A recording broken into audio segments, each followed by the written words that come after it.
Está no ar, meus irmãos, mais um programa Palavra Viva. Que a graça e a paz do Senhor Jesus esteja com cada um de vocês. Estamos juntos para mais um dia de aprendizado por meio do programa Palavra Viva. Eu fico muito feliz por saber que vocês estão mais uma vez comigo para meditarmos na Palavra de Deus.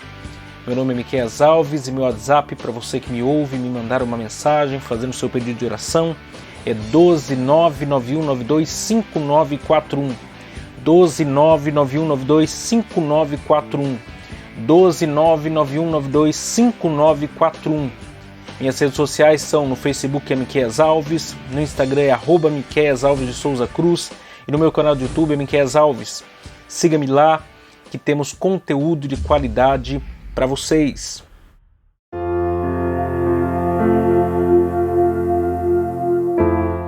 Senhor meu Deus, obrigado por mais esse dia que o Senhor nos concede diante a Tua presença. Fala conosco mais uma vez mediante a Tua palavra. Abençoa os ouvintes dessa programação e que o Senhor possa fazer coisas maravilhosas por nós, em nome de Jesus. Amém.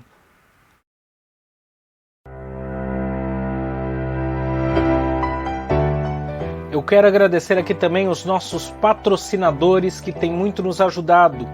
E você que me ouve e deseja ajudar a patrocinar esse programa de rádio, anunciando a sua empresa ou nos dando uma oferta voluntária, entre em contato comigo pelo contato 12991925941.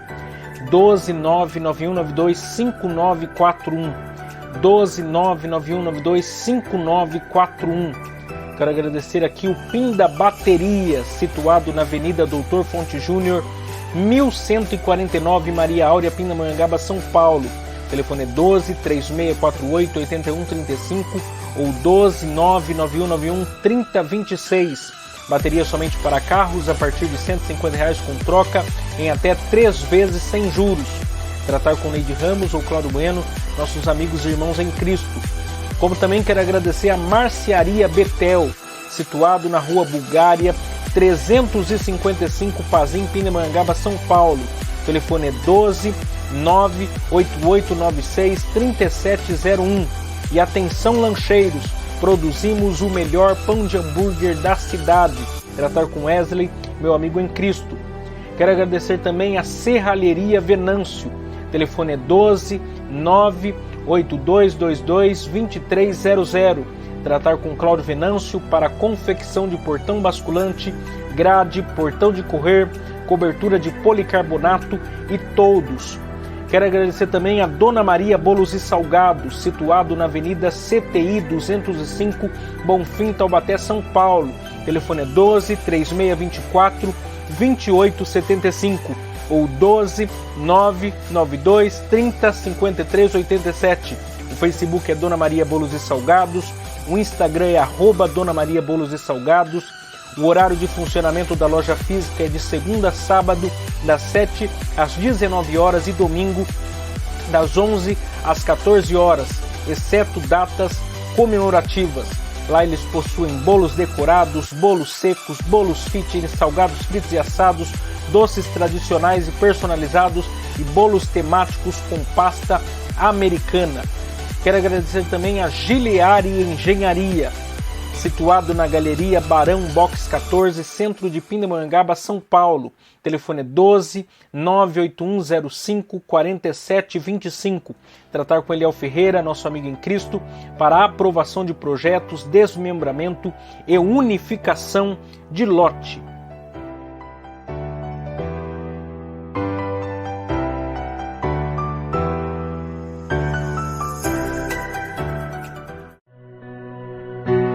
Que Deus te abençoe, te guarde. Hoje eu quero meditar com vocês na segunda parte da mensagem que tem por título Por que nós devemos ser santos? Por que nós devemos ser santos? E para isso eu quero ler com vocês novamente o texto de Levítico, capítulo de número 20 e o versículo de número 26, que diz assim: E ser-me-eis santos, porque eu, o Senhor, sou santo. E separei-vos dos povos para serdes meus. E ser-me-eis santos, porque eu, o Senhor, sou santo. E separei-vos dos povos para serdes meus. Ontem nós vimos que a principal razão do porquê nós precisamos ser santo, ou ser santos, é por conta do fato que o pecado entrou no mundo e toda a raça humana ficou subjugada em seus delitos e pecados. Somente Deus, ao enviar seu Filho Jesus, poderia dar esperança à humanidade a fim de resgatar a amizade que foi rompida por conta do pecado. Hoje, nessa segunda parte, nós iremos continuar buscando entender como podemos viver em santidade. A pergunta feita ontem que norteou a nossa mensagem era: por que precisamos viver em santidade? Por que precisamos viver em santidade? E a resposta era, ou a resposta foi, porque o homem pecou. E hoje, a segunda pergunta que nós temos que nos fazer é: por que Deus é um Deus irado? Por que Deus é um Deus irado? Você sabia que Deus é um Deus irado? É claro que a ira de Deus não é como a ira humana, por consequência do pecado. A ira divina é a ira santa de Deus, ou a santa ira de Deus. Em Romanos capítulo 1, verso 18 diz: portanto, a ira de Deus é revelada do céu contra toda a impiedade e injustiça dos homens, que suprimem a verdade pela injustiça. Deus se ira e está irado. E por que Deus está irado? Porque Deus é santo. Em Levítico, capítulo de número 19, e o versículo de número 2 diz assim: diga o seguinte a toda a comunidade de Israel: sejam santos, porque eu, o Senhor, o Deus de vocês, sou santo. Deus é santo e não pode tolerar o pecado. Agora lhe faço uma pergunta: Deus é responsável pelo pecado de Adão? Deus era obrigado a estabelecer um plano de salvação? Não. Tudo o que o homem semear, isso também ceifará. Sabe o que o homem merece? O inferno. O homem pode até escapar da justiça humana, mas não escapará da justiça divina. A ira de Deus é tudo o que o homem merece e nada mais. Mas qual é a solução para a raça humana? Em Gênesis, capítulo 3, verso 15, temos a resposta. Porém, inimizade entre você e a mulher, entre a sua descendência e o descendente dela. Este lhe ferirá a cabeça e você lhe ferirá o calcanhar. Esse versículo é chamado de proto-evangelho. A mensagem contida nele reverbera no tempo. A promessa da redenção do homem contida nesse verso é o fio condutor da história da humanidade. A maravilhosa graça foi revelada a nós quando Deus pronunciou essas palavras. Perceba que Deus não é pego de surpresas. Pois segundo Apocalipse, capítulo de número 13, versículo de número 8, o Cordeiro de Deus foi morto desde antes da fundação do mundo.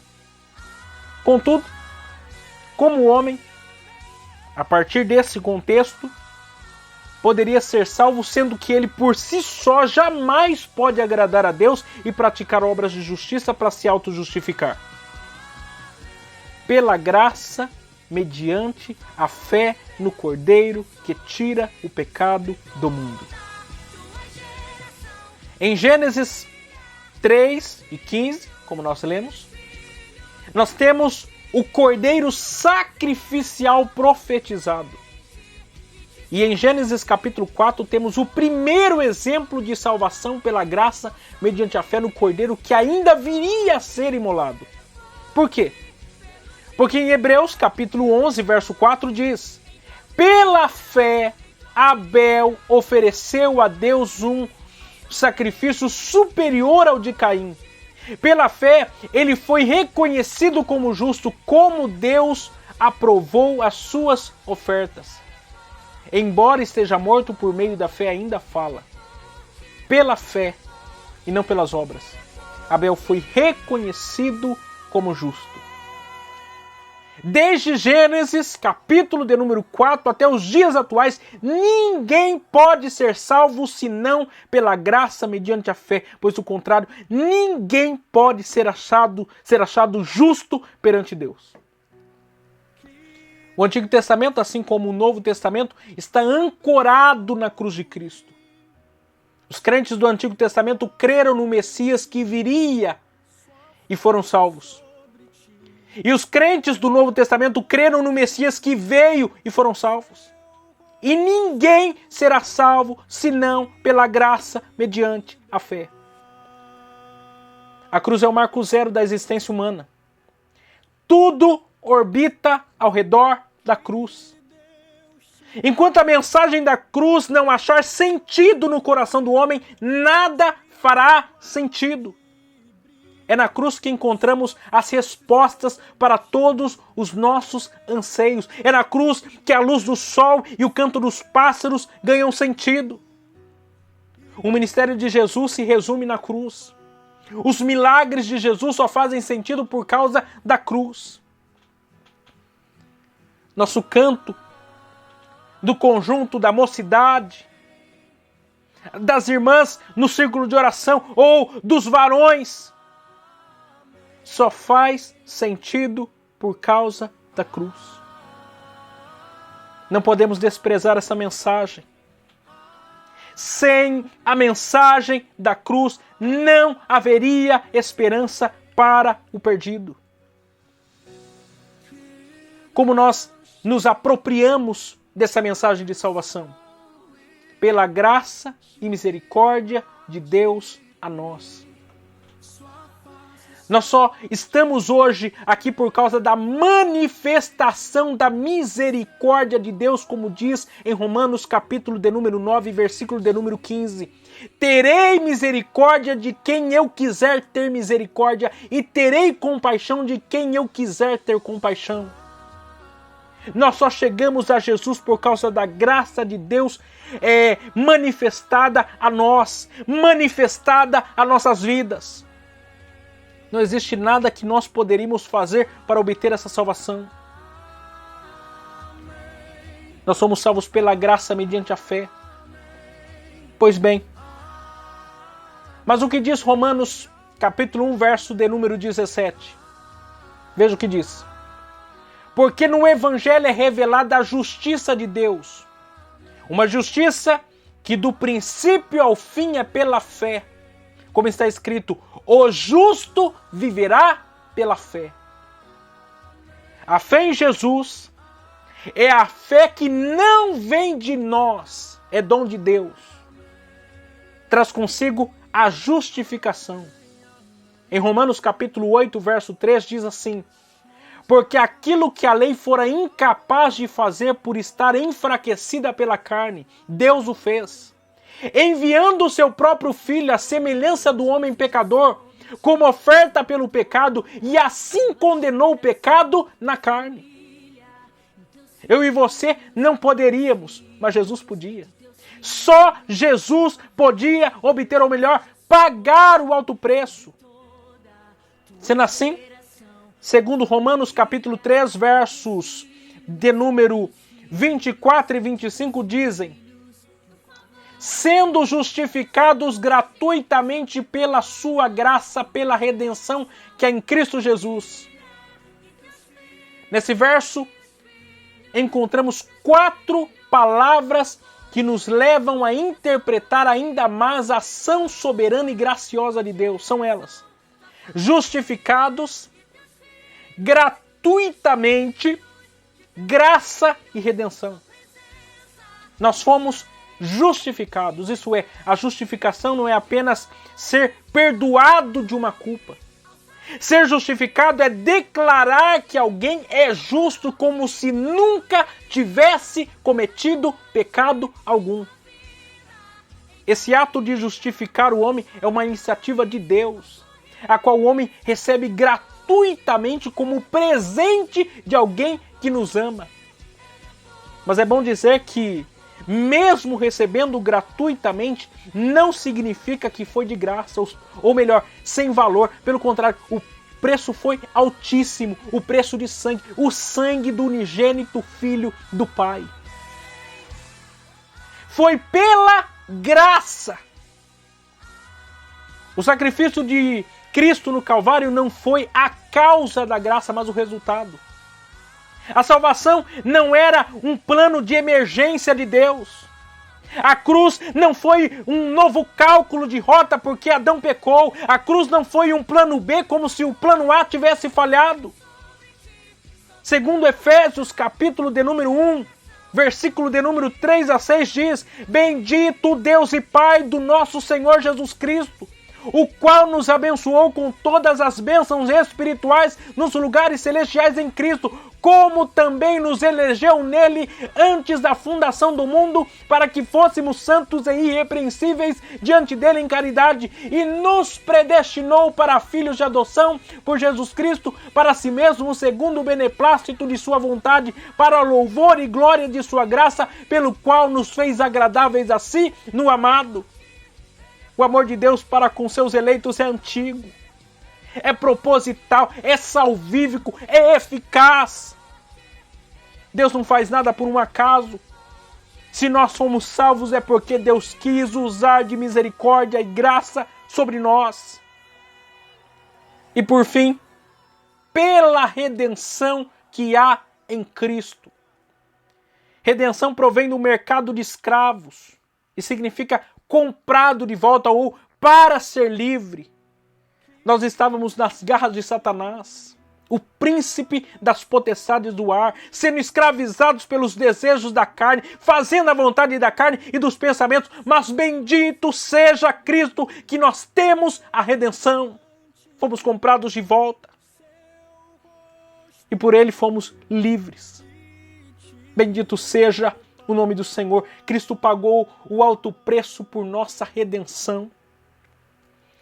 A salvação do pecador não foi comprado com ouro ou prata, mas com sangue, o sangue do Cordeiro. De modo que em 3:25 de Romanos capítulo 3, continua dizendo assim: ao qual Deus propôs para a propiciação pela fé no seu sangue, para demonstrar a sua justiça pela remissão dos pecados dantes cometidos sob a paciência de Deus. Esse versículo nos leva diretamente ao dia da expiação veterotestamentária, sacrifício anual, onde o sumo sacerdote aspergia sobre o propiciatório o sangue de um bode sacrificado, e em seguida enviava outro bode associado ao pecado de Israel ao deserto para nunca mais voltar. O bode expiatório representava o perdão dos pecados de todo Israel por um ano. Porém, como se pode constatar, o sacrifício realizado no Antigo Testamento era temporário e apenas servia para apontar o sacrifício completo para perdão e remissão dos pecados. No verso anterior, vimos que Deus nos justificou gratuitamente por sua graça pela redenção que há em Cristo Jesus. Contudo, agora, vemos que Deus tinha o propósito antes desenhado e arquitetado para si mesmo de propiciar pela fé a redenção de pecados. Deus foi aquele que instituiu no Sinai o cerimonial expiatório e é o mesmo que também ofereceu seu unigênito Filho como sacrifício de expiação. Desse jeito, fica claro que o nosso Deus ele é o ofertante e a oferta. Veja como é lindo o agir de Deus. A cruz é a união do amor e a ira. onde Deus matou seu filho para fazer a sua justiça ao meu e ao seu pecado, e também uma demonstração esplêndida de seu amor gracioso para conosco. Deus seja louvado. Diante de tudo isso, a pergunta central é: o que é santificação? Seguido da justificação, temos a santificação. O que é a santificação? Se a justificação nos livra da culpa do pecado, a santificação nos livra do domínio do pecado. Em Romanos, capítulo 6, verso de número 18 e 19, dizem: vocês foram libertos do pecado e tornaram-se escravos da justiça. Falo isso em termos humanos por causa das suas limitações humanas. Assim como vocês ofereceram os membros dos seus corpos em escravidão à impureza e à maldade que leva à maldade, ofereçam-nos agora em escravidão à justiça que leva à santidade. Antes fazíamos más obras, mas agora fazemos boas obras. Não para obter salvação, mas como evidência de que fomos salvos. Efésios capítulo 2, verso 10 ainda diz: porque somos criação de Deus, realizada em Cristo Jesus para fazermos boas obras, as quais Deus preparou de antemão para que nós as praticássemos. Não fazemos boas obras para sermos salvos, mas como evidência de que fomos salvos. Santificação é assumir uma nova identidade diante de Deus. Santificação é possuir uma nova concepção sobre o que é o pecado. Santificação é apropriar-se do sacrifício vicário de Cristo na cruz na prática. Ou seja, quem matou não mata mais, quem roubava não rouba mais, quem mentia não mente mais, quem passava cheque sem fundo, compra e agora paga. Não, nós vivemos uma nova realidade, uma nova concepção. Quem vivia na imoralidade não vive mais. Santificação é se conformar à imagem de Cristo. Santidade ao Senhor é muito mais do que estereótipos externos, mas evidências externas e internas de que nascemos de novo. Se realmente fomos convertidos, viver em santidade não é um fardo, mas um deleite. Contudo, se nossa vida cristã não produz frutos do Espírito, então sinto muito. Pois do contrário, não nascemos de novo e ainda não morremos para aquilo que nos fazia escravos. Nós precisamos entender o que é viver em santidade. Viver em santidade é sinal, é sinônimo de que você nasceu de novo.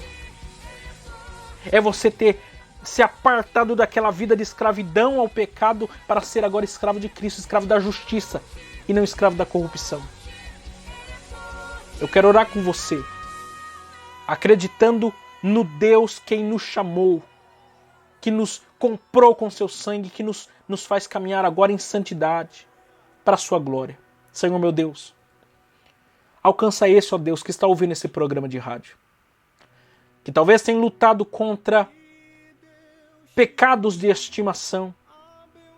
E às vezes se vê fraco, se vê impotente. Mas, Senhor, nós estamos lutando não na nossa força, mas no poder e na autoridade do Espírito Santo. Aquele que é morada e habitação do nosso ser, da nossa vida. Pai, nos ajuda a ser cada dia mais parecidos com o seu Filho Jesus. É o que te pedimos em nome de Jesus. Amém. Meus irmãos, Deus abençoe vocês. Amanhã estaremos de volta, se Deus assim nos permitir. Abençoe, te guarde e brilhe, sua face sobre ti, levante seu rosto